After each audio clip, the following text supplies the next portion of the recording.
Well, hello there, ladies and gents. It's great to see you again. Welcome back to Lessons by the Lake, the Oswego Private Wealth Show. Ryan Ruff here, your moderator. But as always, I've got my right-hand man in Bob Bedritis, the managing director over at Oswego Private Wealth. And we're going to be jumping into another great conversation today. Really looking forward to welcoming on another one of our really esteemed guests to explain and explore this concept of what is your game plan.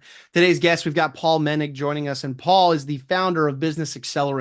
And he's been a leading executive, an advisor, consultant, board member, and board director for over 45 years in the manufacturing, the technology, and transportation industries. Just a wealth of experience that he brings to the table. So we're going to be exploring kind of that intersection of a game plan, of course, with, Paul's experiences in those industries, but also the intersection of a game plan and wealth management philosophies, as we typically do with Bob here.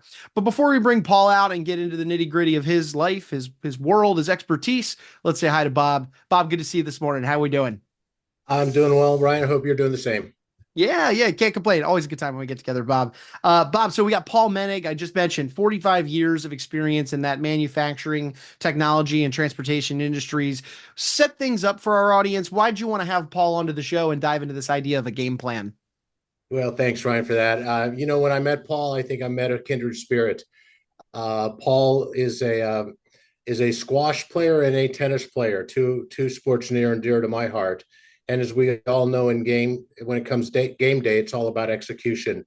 And Paul is an expert in execution. So Paul is focused on accelerating your success. His experience since graduating from MIT spans medical, defense, aerospace, industrial automation, automotive, truck industries. He worked for a number of years as an entrepreneur, as being an entrepreneur within a company. Companies like General Electric, Eaton, Daimler Truck.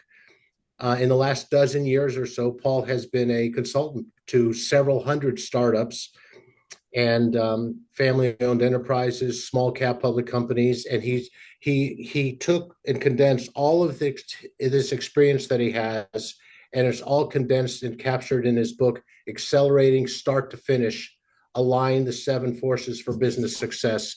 So I can't wait to get started. Paul has a lot to share with us. And Paul, welcome to the show. It's good to see you. Thanks, Bob. And thank you, Ryan. It's great to be here and have a chance to talk and share with people. Yeah, fantastic. Well, listen, you sometimes refer to sports to get your points across. What do you mean when you say game plan? Well, it's now, Ryan said that he likes football, as most of us do, and the football season has just started. And I was wondering if anybody has ever seen the coaches on the sideline going like this so that nobody on the cameras can see what they're talking about. And if you look at that item that they have, it is a one-page game plan because that coach, as experienced as he is, can't remember everything in every circumstance, and he will be checking this all day long, and his associate coaches also have it. So to me, that's where I came up with the idea of a game plan, because everybody loves games. They can understand strategy when we're talking about a game. Okay, if the NFL, let's say, or basketball, are you playing a zone defense? Are you playing a one-on-one defense? Now we've got the three-point baskets, which has changed the game and the strategy for the game.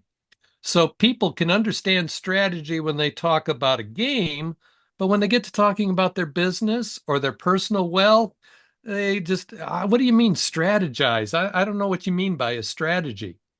So I like using game, and then I found a way to make some letters turn into words. So one of them would be grow and make earnings. Another that you and I talked about, I think is even better, which is gather, analyze, make, and execute. And so when you think about talking about the NFL again, if it's a Sunday game, Monday, the coaches are reviewing all the videos of all the games they can get their hands on, especially of who they're going to compete with. And they're gathering information to figure out What do they have to change in their strategy to beat that team? Then they they gather all that information, they sit down and analyze it, and then maybe around Tuesday or Wednesday, the team is still out doing practice drills and everything else, and they're making a plan. And then maybe along around Thursday morning, I don't know the details, honestly, but then they make a plan and they cascade that information out to the players and the quarterback and say, okay, here's what we're going to do. Here's how we're going to play this game. Here's what our one-page game plan is. And then game day comes and it's all about how well they do or don't execute in that. Oh, that's So fantastic. I'm sorry, please go ahead. no, so that's how I came up with. I like talking about it. It works whether we're talking about a team sport or like you and I playing quote unquote individual sports of tennis and squash, even though you might have doubles. Um, there's still a whole lot of coaches and mentors. And, after a squash match, I can remember having to go and soak my foot in ice because the coach taped me up ahead of time from all the blisters, said, you're going to go out there and practice anyway. And then afterwards, it hurt like you know what, and I had to bathe it in ice before I could walk back to the fraternity. So I like, I think people can identify better when we call it a game plan than what's your strategic plan? What's your business plan? Yeah, I love it. I think there was a book out there so many years ago, something like Everything I Know I Learned in Kindergarten. And I don't Mm, know about that, but I think most everything I learned on a sports field somewhere, whether it was hockey, basketball, tennis, squash. And I just love the idea. I mean, I knew the difference between strategy and tactics as an athlete before I ever got into the business world. And so I think it's fantastic. So Paul, you talk about the seven forces and how they're important to both business and personal wealth management. Could we talk about that a little bit, your seven forces? yeah. So if you're going to put together a strategy, whether it's for your personal wealth or anything, I think the first thing you do is you start with gather. So if my wife tells me, for instance, we need a new refrigerator. Okay, the first thing I'm going to do is gather some information. I'm going to talk to her. I'm going to find out what she wants. She's seen TV ads and there's new features. She probably does not want the one that automatically has the camera and looks inside and automatically orders the food for her. She's not into the technology types of things, but whether it's a freezer on top or a freezer on the bottom, I know will be important. She's short, better be on the bottom. And then I'll also go out and check out what's going on with the stores, what's available in things today. So I have a little graphic that I think will help talk about for business what we are talking about for the seven forces. I came up with this diagram, and the seven forces. So the seven forces start with your customers and everything that they are doing and how you get your product to market or your service. It's your supply chain and everything you use to build your products. You have insurance, for instance, to handle some aspects of risk of disruption, but you also have fire alarms and shower systems in order to put out a fire. We have a lot of market constraints in government. We have competitors. And then technology keeps changing the game on us. And then the last force is everything inside the company, which is the product, the people, and the processes that you have together. And over time, I've put in this picture of the globe because everybody right now is worried about their business. Well, should I hire more people or not? Should I invest in more capital and spend it? But they're looking at the interest rates and they're saying, okay, well, maybe I want to wait to see if the interest rates are going to come down. Maybe I want to see if there's going to be a change in the politics. So I need to know what's going on in the world. And those are the seven forces that you want to take a look at to gather information before you figure out what makes sense for you to do in your business. And I think the same thing applies for you with the wealth management. I'm reading a lot of things right now. Well, okay, should I use municipal bonds again or not use municipal bonds? Should I get 10-year treasury bonds or this? I saw an article in the Wall Street Journal. If you're going to have a real estate investment trust, here's what you should do because they were popular, then they weren't popular, and I'm stuck with one right now myself. I don't know what I should do with it. So, how does that fit with what you're thinking it would apply in wealth management? Well, let me just start out very sarcastically and facetiously that the best place to get financial advice is to read the paper and see what they have to say because we know they never mislead us or misinform us in any way. So yeah, public information is the best place to create your game plan for fighting. So sarcasm aside, I mean those are the things we talk to our clients about. And as fiduciary, that's my responsibility. That is my heartfelt responsibility and my legal responsibility to make sure that those things are communicated clearly and that we understand what we're doing, why we're doing it, and then utilizing my expertise in this area to do that. I would recommend, of course, there's a whole world of people out there who are like to do it themselves and just read articles and even subscribe to newsletters, but I rarely see that go well in the long term. And but you bring up a really great point, Paul. And when you talked about uh, the different people and processes, and let's focus on people for a second because we talk about on the show a lot about the human element, about how people are the most important asset of any business in any relationship, whether it's a family or whether it's a business. And you played varsity tennis, squash, individual sports, yet you talk about teams a lot, admirably so. So how do you connect? How do you connect? Why do you talk about teams so much? And what's the significance of a great team together? And what does that mean to you? So, if you want to accomplish something in life, in business, with your wealth management, you can never do it all yourself. You just mentioned the newspaper and some people wanting it to do themselves kind of thing. Well, I mentioned it with the squash. So I had a coach, I had a trainer that was helping me with massages and icing and wrapping and other kinds of things. A lot of people in even individual sports have somebody to get into your head because uh, Ryan and I were talking about golf, and golf is played right here between these two parts of your body, only 6 or 8 inches, depending on how big your head is. Um, so in the business world, if I'm a small business owner, I probably have an outside firm that's helping me with HR because the laws are so complex, I can't do it myself. Payroll taxes are hard, and sometimes those two go together. I probably have somebody on the financial side, a CPA or something, to run financials. I have to access legal for a variety of other things with contracts and things. I have suppliers that I'm using with uh, things on the internet and trying to get attention and marketing. I probably have somebody on the outside that's helping me with email campaigns or putting together podcasts or vidcasts, I call them.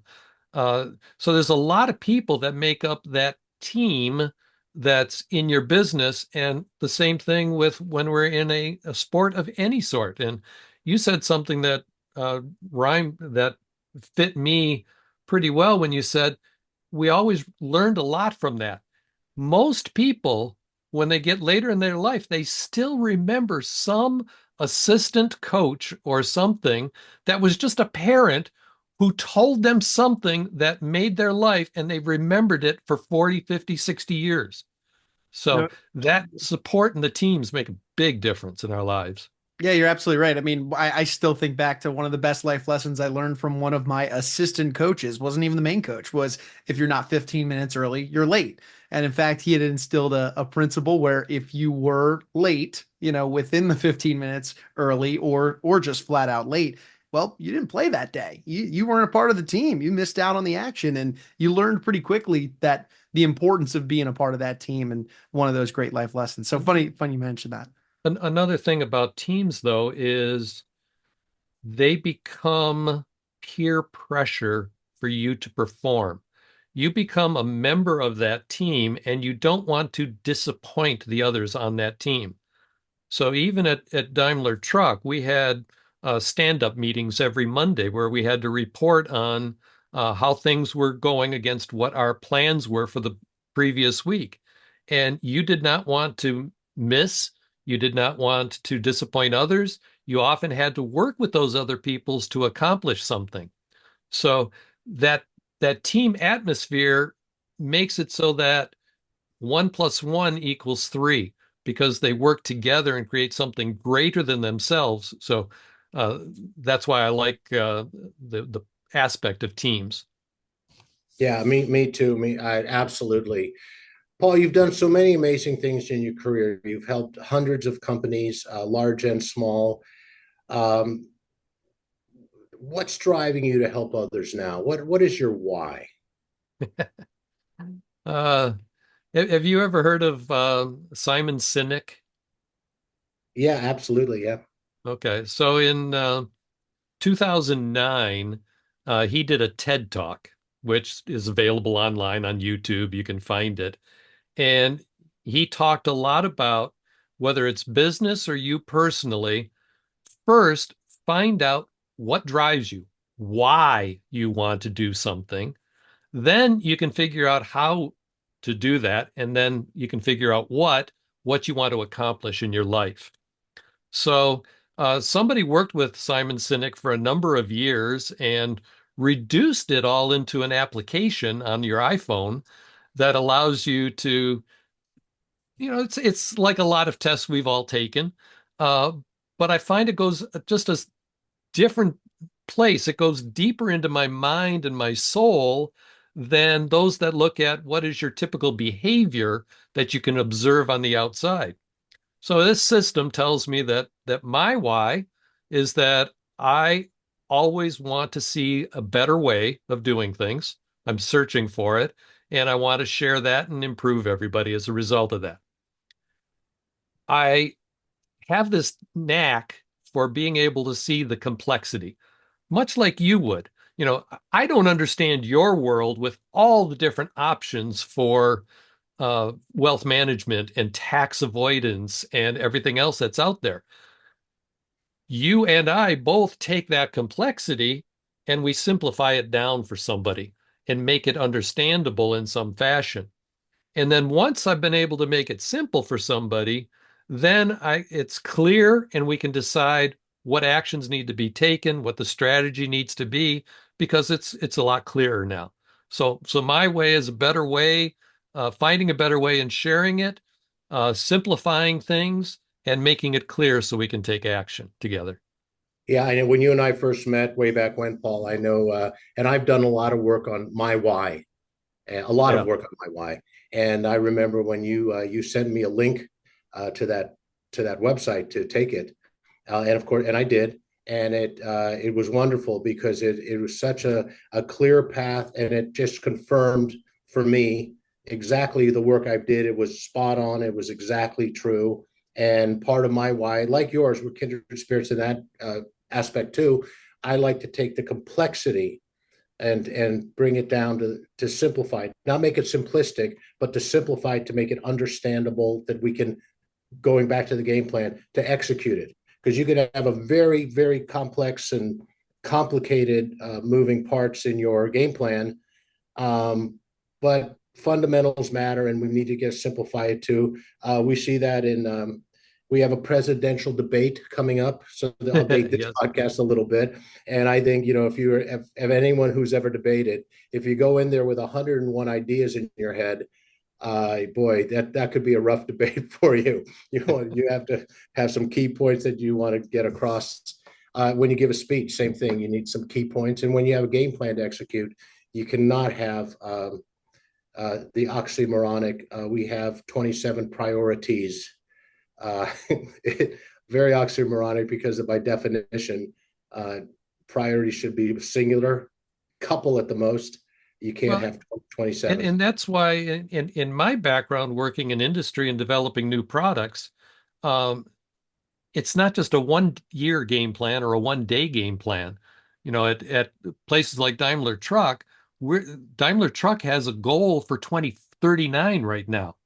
Okay, so that's a really long range game plan, but you can only do certain things each year, each week. So, yeah, there might be 27 things you need to do. So, in your world, you need a will, you need a trust, you need medical powers of attorney, you need death agreements on whether you get disconnected from medical equipment or everything else. You don't work on it all at once.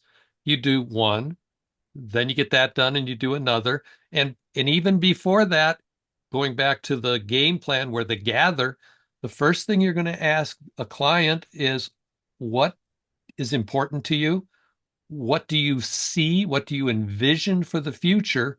Are you going to have children? Is your business going to be sold?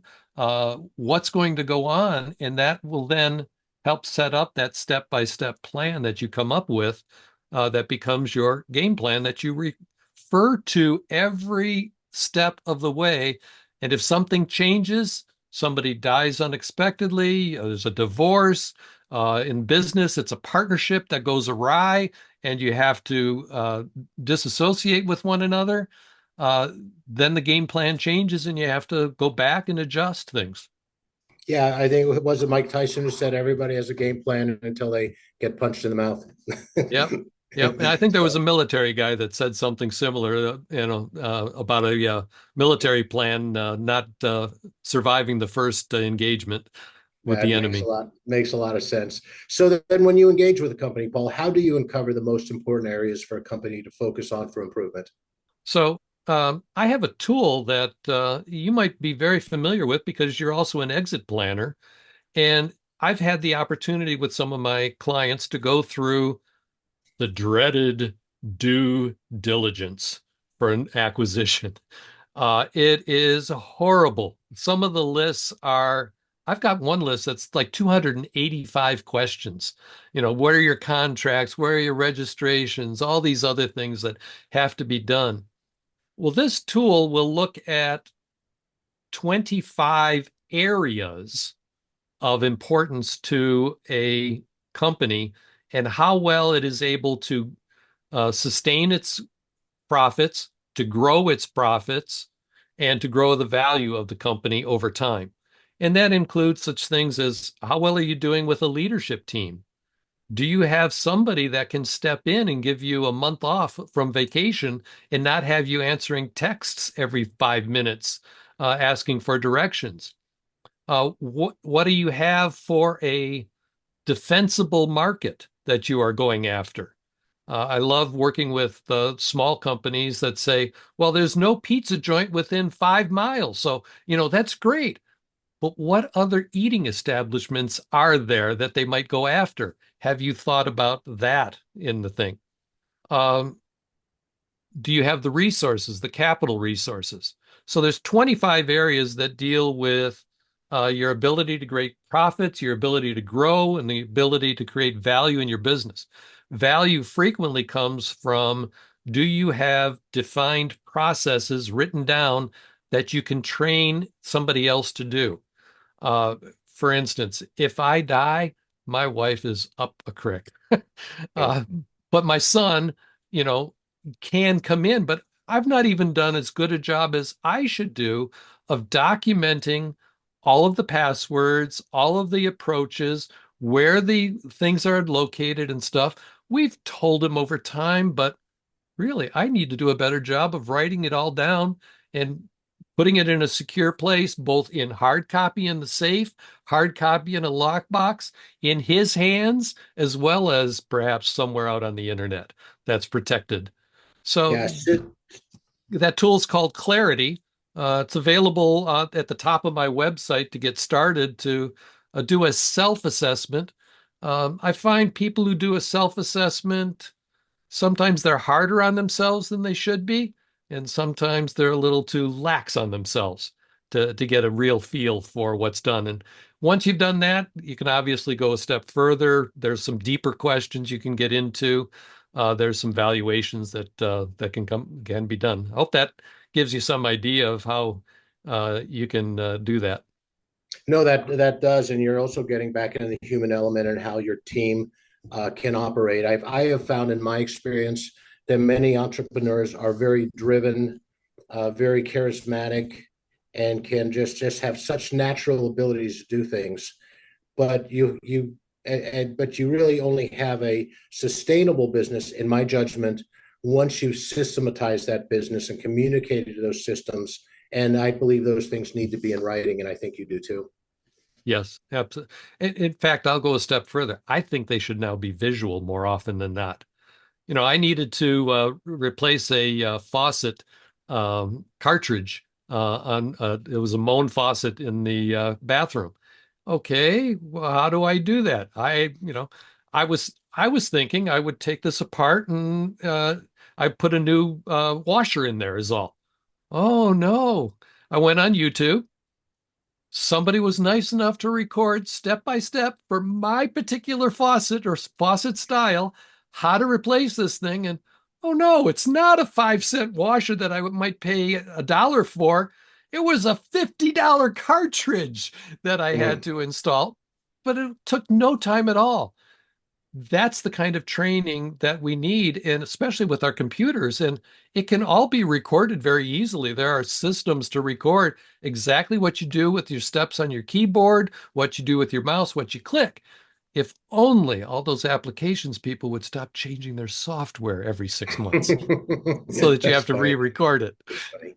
Now, when if I were to ask a business owner how you doing, and he might say, well, or she might say, compared to what? All right, compared to what? And is there something you use to benchmark a company against others in the same industry?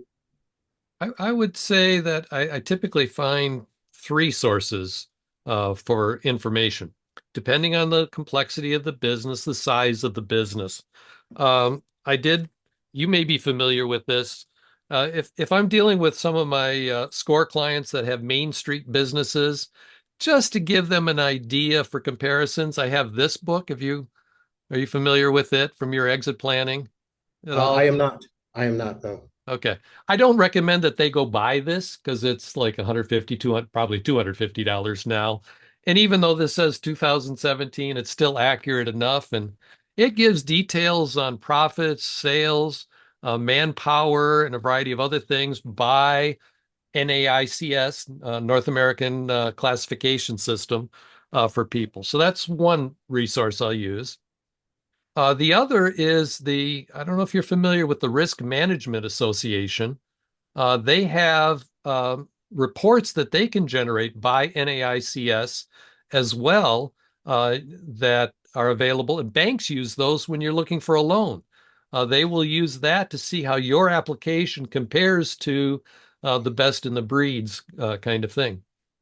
But then you get to the higher level types of things. Maybe you're a large middle business, 500 million or something. Now I have to find some sort of industry benchmark report of some sort. Now it might come from a company like IBIS, which I can access through a variety of sources for free.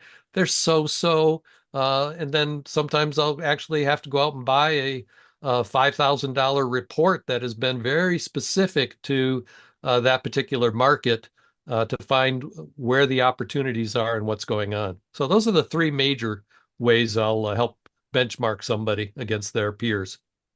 Yeah. One of the things that we do here, Paul, is when we do business valuations, we do look at the NAIC codes, and we have a very robust, sophisticated software system that we use that is not only creates the valuation to say your company's worth X, Y, or Z, but we also compare it to the industry and let them know in specific areas, return on equity, return on assets, uh,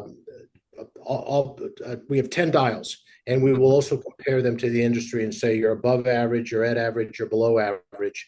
And what I've always found fascinating about that report is we're doing it primarily, the business owner wants to know, what's my business worth? For whatever reason, they may be buying insurance for a key man or for a buy-sell agreement. They may be just wanting to have a valuation to know the state of their flocks. They may be considering a sale, and that number is important. But it always has fascinated me, and I love it, is that they start looking at those dials. And I'll tell you what happens every single time. There are 10 dials and they're above average, average. They zero in immediately. Where are they below average of their industry? And I just see the wheels turning, and I know they almost can't get out of that meeting fast enough to go back to their team and say, ladies and gentlemen, this is what we need to work on today to increase the value of our company. Well, and sometimes focusing on where you're below isn't necessarily the best way to improve your value, because there might be something where you are exceeding the industry and you might be able to capitalize on that and take that further. Yeah, no, Um, you make a great point. I do believe the human nature. You know, if let's go to tennis. I've got a world class serve and a forehand, but my backhand breaks down under pressure.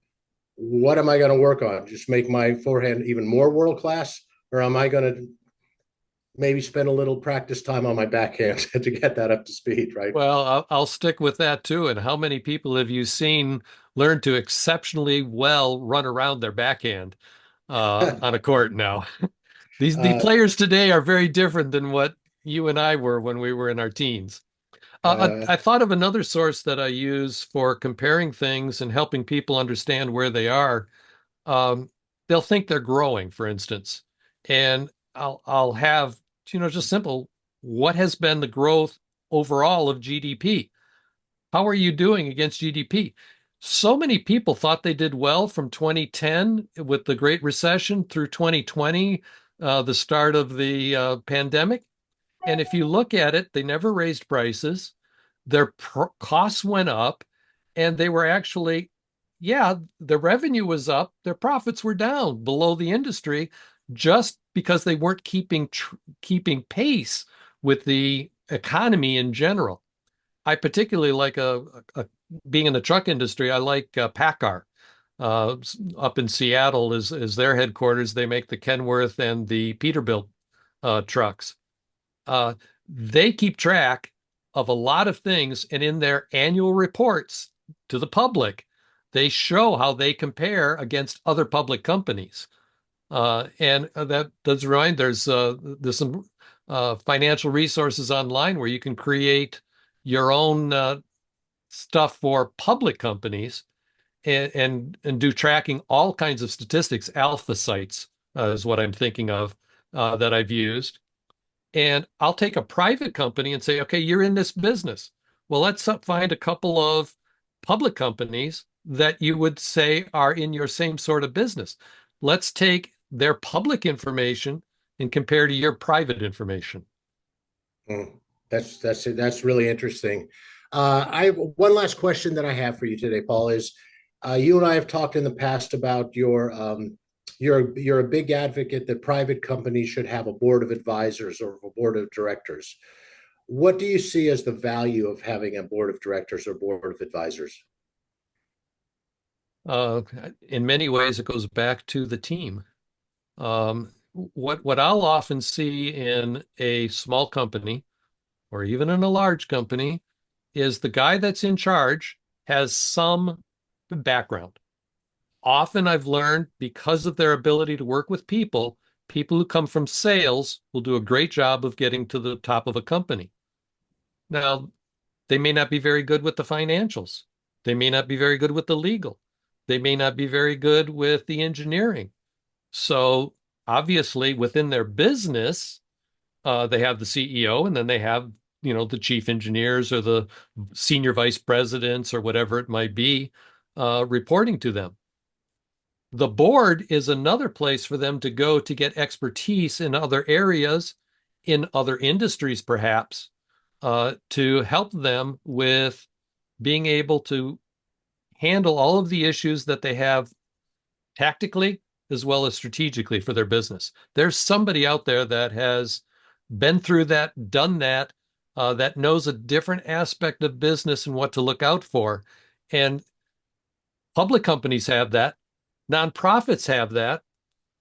Private companies should have some team of people called a board of advisors or a formal board that can help them. And studies that I have seen say that those people that have those are likely growing profitably twice as fast as anybody else. Well, fantastic. Paul, thank you so much for your time. Thank you so much for your expertise. I think we could go on and on. I think you have so much to share, but really appreciate having you on the show today. My pleasure. And if anybody wants to reach out, my website, businessaccelerants.com. I'm lucky to have an unusual name, Paul Menig. So there's only one other in the world on LinkedIn, and it's not me. So you'll find me all over the internet, and my email's available as well. So. Fantastic. And Bob, for anybody out there in our audience that would enjoy a good conversation with you and your team based on anything they heard today and kind of that intersection of accelerating their business and the wealth management, what would be the best way somebody can open up a dialogue with you guys?